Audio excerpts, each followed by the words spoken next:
अस्सलाम वालेकुम रहमतुल्लाहि व बरकातहू। दोस्तों, हज कमेटी ऑफ इंडिया ने हज गाइडलाइंस 2026 जारी कर दिया है, जिसका इंतज़ार हाजी बहुत दिनों से कर रहे थे। और इस गाइडलाइंस के ज़रिए हज कमेटी ने हाजियों के बहुत सारे जो कन्फ्यूजन्स थे, जो डाउट्स थे हज 2026 के बारे में, उसको दूर कर दिया है। मैं ये रिकमेंड करूँगा जितने भी हाजी हैं जो हज 2026 में जाने का इरादा रखते हैं, जो फॉर्म भरने वाले हैं, हज एप्लीकेशन करने वाले हैं हज 2026 के लिए, वो इस गाइडलाइंस को ज़रूर से ज़रूर पढ़ें। अगर नहीं पढ़ना आता है तो किसी दूसरे से पढ़वा लें।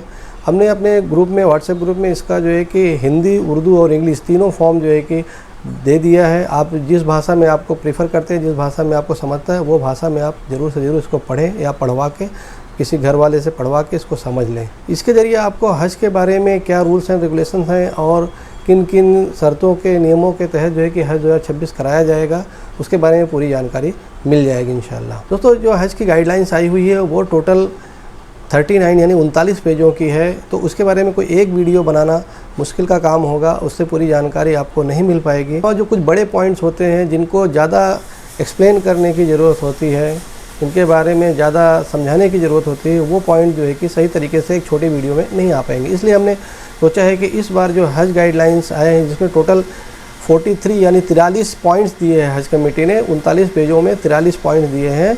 और इस जो है कि गाइडलाइंस को उन्होंने पॉइंट्स में बांटा हुआ है अलग अलग टॉपिक्स में। तो इन टॉपिक्स पे, हर टॉपिक्स पे इंशाल्लाह हम लोग जो है कि इस पे इस साल अलग अलग वीडियो बनाने की कोशिश करेंगे।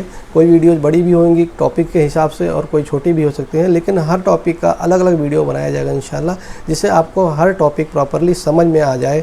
और जब भी आपको किसी स्पेशल टॉपिक के बारे में समझना हो तो आप वापस से जाके वीडियो को देख सकते हैं। जैसे कि पेमेंट्स के बारे में, बैगेजेस के बारे में, रिफ़ंड्स वगैरह के बारे में, और जो फ़्लाइट का डेट वगैरह होता है, इसके बारे में हाजी सवाल बार बार करते रहते हैं। तो आज की वीडियो में हम सिर्फ ओवरव्यू देखेंगे, संक्षिप्त में देखेंगे। टोटल जो इसका सार है, जो मूल मकसद है इसका, जो गाइडलाइंस का, उसको सिर्फ समझेंगे कि जो 6-7 पॉइंट में हज कमेटी ने इसका जो ओवरव्यू दिया हुआ है कि इस गाइडलाइन में क्या क्या चीज़ें वो कहना चाहते हैं, बताना चाहते हैं। तो जो सबसे पहला पॉइंट है उसमें हज कमेटी ने बताया हुआ कि ऐसे मुसलमान जो हज 2026 में जाना चाहते हैं, जो फाइनेंशियली और फिज़िकली यानी कि शारीरिक तौर पे और पैसे के लिहाज से फ़िट हैं, जो है कि उतना ख़र्चा उठा सकते हैं और हज में जो मशक्क़त होती है, चलना फिरना और इबादत करना, वो सारी चीज़ें कर सकते हैं, तो वो जो है कि हज 2026 के लिए अप्लाई कर सकते हैं।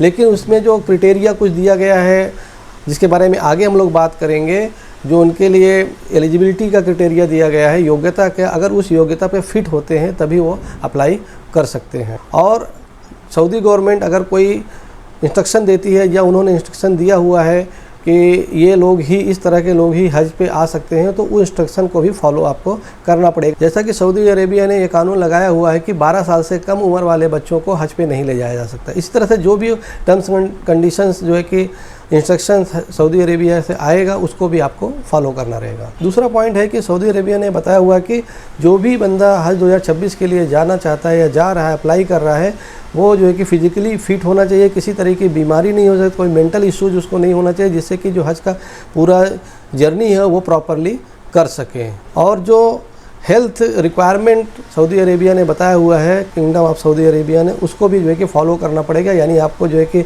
हेल्थ सर्टिफिकेट देना पड़ेगा, जो टीका लगवाना है वो टीके लगवाने पड़ेंगे, वैक्सीनेशन, और जो ड्रॉप्स लेने हैं वो सारी चीज़ें आपको जाने से पहले लेना होगा। और सऊदी अरेबिया के पास ये राइट है कि वो किसी भी स्टेज पे इंटरनेशनल हज को जो है कि जैसे दूसरे देशों से जो हाजी आते हैं, यानी इंडिया, पाकिस्तान, बांग्लादेश, पूरी दुनिया से, उनका हज किसी भी स्टेज पे कैंसिल कर सकता है। जैसा कि हम लोगों ने कोविड के टाइम पे देखा था, सऊदी अरेबिया ने जो है कि 2 सालों के लिए हज को बैन कर दिया था, बाहर के लोगों को हज पे नहीं आने दिया था। उस तरह से कोई सर्कमस्टेंसेस, कंडीशंस होती है तो इस बार भी या कभी भी सऊदी अरेबिया के पास ये राइट है कि वो जो है कि कैंसिल कर सकता है। चाहे तो आपने पूरा पैसा भरा हो, चाहे पूरी तैयारी कर ले, चाहे वीज़ा टिकट कुछ भी आ गया हो, फिर भी अगर सऊदी अरेबिया वहाँ से बोल देगा, गाइडलाइन दे देगा या डायरेक्टिव दे देगा कि इस बार आपको हज पे नहीं आना है, तो पूरा हज कैंसिल हो सकता है। उसमें अगर किसी तरीके का फाइनेंशियल लॉस होता है या कि कोई भी चीज़ होती है, परेशानी आती है, तो उसके लिए हज कमेटी ऑफ इंडिया जिम्मेदार नहीं होगी।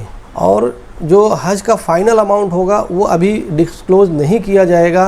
हर साल ऐसे ही होता है, जो फर्स्ट एंड सेकंड इंस्टॉलमेंट होती है वो बता दी जाती है, लेकिन जो फ़ाइनल अमाउंट होता है वो जो है कि सऊदी अरेबिया में जो खर्चे होते हैं बिल्डिंग्स को ख़रीदने में, सर्विसेज को ख़रीदने में, वो सारा हर साल चेंज होते रहता है। वो स्लॉट जब ले लिया जाता है, वो खर्चे हो जाते हैं, उसके बाद फाइनल जो अमाउंट होता है वो बताया जाता है। इसलिए वही लोग जो है कि एप्लीकेशन करें जो इस तरह के कोई खर्चे बढ़ने या घटने पे भी वो पैसा देने के ताकत रखते हों, उतनी उनकी हैसियत हो, वही लोग जो है कि अप्लाई करें, जिससे कि आखिरी वक्त में जो भी पैसा बताया जाए वो पैसा वो टाइम पे जमा कर सकें। और पांचवा पॉइंट उन्होंने बताया हुआ है कि सऊदी अरेबिया पहुंचते ही एक नुसूक कार्ड होना चाहिए सभी हाजियों के पास, जो नुसूक कार्ड सऊदी गवर्नमेंट खुद उनको इशू करेगी, वो जल्द से जल्द वो ले लें।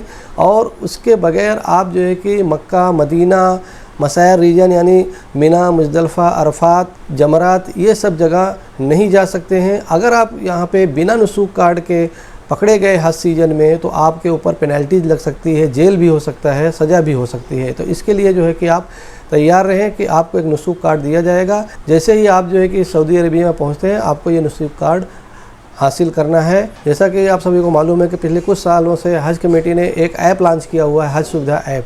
तो इस साल भी वो ऐप जारी रहेगा। वो हज सुविधा ऐप का जो वर्जन 2.0 है वो आपको जो है कि डाउनलोड करना है और उसको स्टडी करना है, उसको सीखना है कैसे चलाना है। इससे हज कमेटी उसके ज़रिए आपको ट्रैक करेगी और बहुत सारी इन्फॉर्मेशन उसके ज़रिए आपको दी जाएगी। और इस साल हज कमेटी एक हज सुविधा स्मार्ट बैंड भी आपको दे सकती है, जिसका प्लान वो लोग कर रहे हैं, जिसके ज़रिए हज कमेटी आपको जो है कि लोकेशन ट्रैकर उसमें लगा रहेगा, आपको ट्रैक कर सकेगी, पीडोमीटर लगा रहेगा, SOS सर्विसेज यानी इमरजेंसी सर्विसेज रहेंगी, किबला कंपास उसके अंदर रहेगा, प्रेयर टाइमिंग्स यानी नमाज के टाइमिंग्स उसमें अवकात दिए रहेंगे।